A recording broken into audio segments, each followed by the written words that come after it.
Howdy folks, it's Age with the Hunting Gear Guy.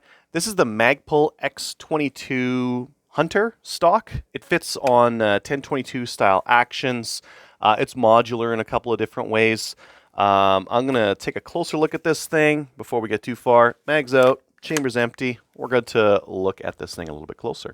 Now starting at the rear here, I've actually swapped out the cheek rest. You can change cheek rests on this thing. The rubber butt pad is stiff and it's got a little bit of a grip on it, but not really much. It's pretty stiff stuff. In terms of mounting options, we've got this loop here that you can use for a J-hook to clamp into it, but I would really recommend using the QD sling swivel push button style. Now Magpul sells a kit. I think they're like 20 bucks. If you go to Brownells, you can get one of the a pack of these things, 10 for like 10 bucks, and then you can pop in these push button style, which is a lot easier to use than the J-hook style, and is a little bit more secure. Let's show how we change this out. The other thing that we can do with this butt pad is that we can actually add or remove spacers from this thing. So we just go in from the back. Now once we've got that guy loosened, we're going to be able to pull this back, and you can see that this is this back part here is also where we would put those shims on. We'd put those shims just on this rack here and pop those on, and then we can pop it back on. That'll give us adjustability on our length of pull. Right now I just have one in because I want a very short length of pull on this rifle, because this one's intended for kids and that kind of thing. If you need to swap out your cheek rest, all you do is lever it up a little bit and then take it out. So I can't remember which size this one is. Now, if you look on the inside there, it'll actually say what size this is. It says 0.5 inch rise. So this is the 0.5. I think this one's on the, it's not the highest, but it's like the second highest one. Let's put it back on. All we do is slide that in and then pop this screw in. Moving forward on the stock, on these side panels here, we have this very grippy texture. On the front, not as grippy right there, and on the back, there's nothing else on there either. It's just the side panels really that have that high amount of grip. We've got a nice angle down here. It's got a decent pistol grip to it. Lots of room for your hand to kind of come in and around on the rifle. And you could choose to put your thumb on the side or put it around. It's not really putting any pressure because, again, there's that nice big cutout for your thumb right there. Moving forward, not much to say. It's just got it's standard cutouts. It's got a little bit of a flare here on the fore end, which is nice to hold on to. And we've got these M-lock slots. And now what I've done on the fore end here is just put a little QD mount and pick rail so that I can pop on a bipod right on the front here, and I can use that QD sling swivel as well. Also very handy.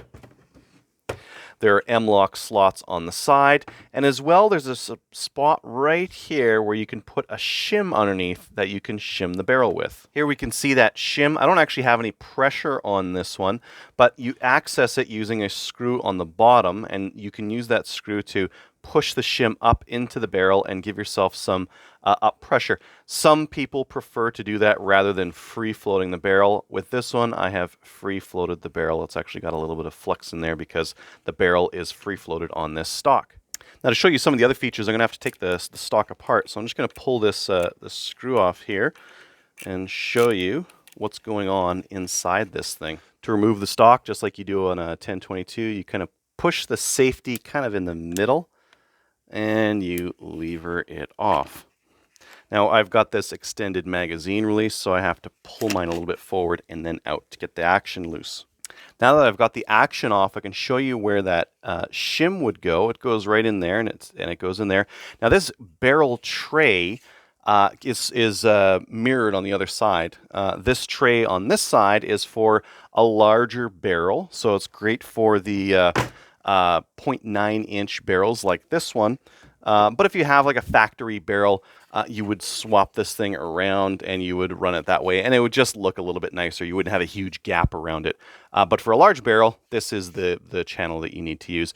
Now all you do is you pull these screws off, and then through one of these slots on the bottom, you push on it until it comes out of there. It's a friction fit in there, and you'll need to swap it out if you want to run a heavy barrel, and you probably will run a heavy barrel on your 22.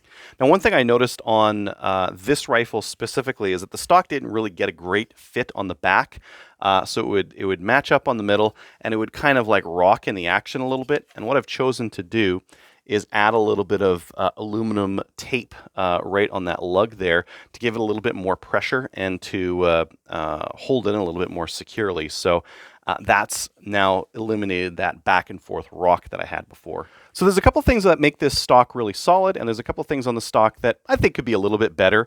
I like that you can change out the shims at the back here to change the length of pull. I like the cheek rest. I love the grip on it and how it feels in the hand. And the forend is really nice. It's got that little bit of a shelf there so you can kind of hang on to it. The M-lock is very flexible, allows you to add in whatever you need to in terms of sling or in terms of pick rail if you want to run a bipod, or you could just run one of the bipods that runs straight into the M-lock. That's an option as well. So lots of different flexibility there. Some of the things I dislike, I think it should come with the push-button QD cups. They're becoming very popular these days, and I think that a stock this price should have it. The cheek risers, I don't mind spending $20 for them. I wish they were more available. In Canada here, I couldn't get one. I couldn't get one of the right size, so I had to order it from the States because they just weren't available here. There was one place that had a tan one that was the right size, and that was it. So I'd prefer if those were more available. For myself, I think the adaptability, the ability to run whatever length of pull you want, the ability to change how high your cheek rest goes and how much you're pressing into the stock, the flexibility of being able to put other stuff on here using M-lock is all fantastic.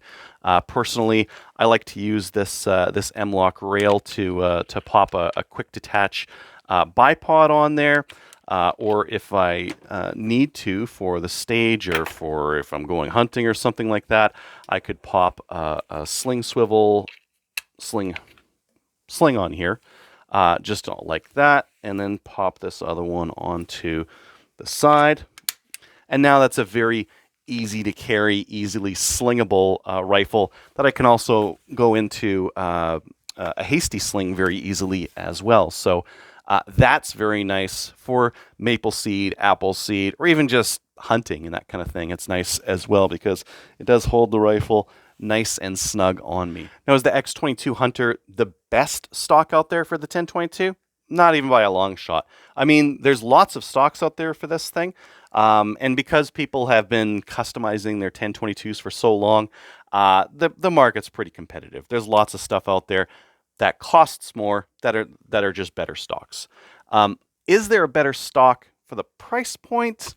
That's a little bit harder because for a little bit less than this, you can get that Hogue overmolded stock, which is a real nice stiff stock, not as flexible, no M-lock and that kind of stuff on it. So it's not as good for that, but it is cheaper and it is a nice to shoot stock.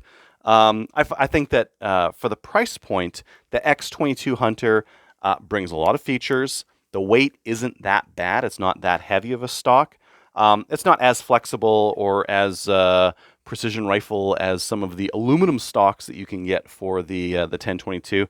But for the price, it's a pretty decent, reliable stock to pick up, just use for hunting or apple seed or maple seed or anything like that, and adapt to your needs. Thanks for watching.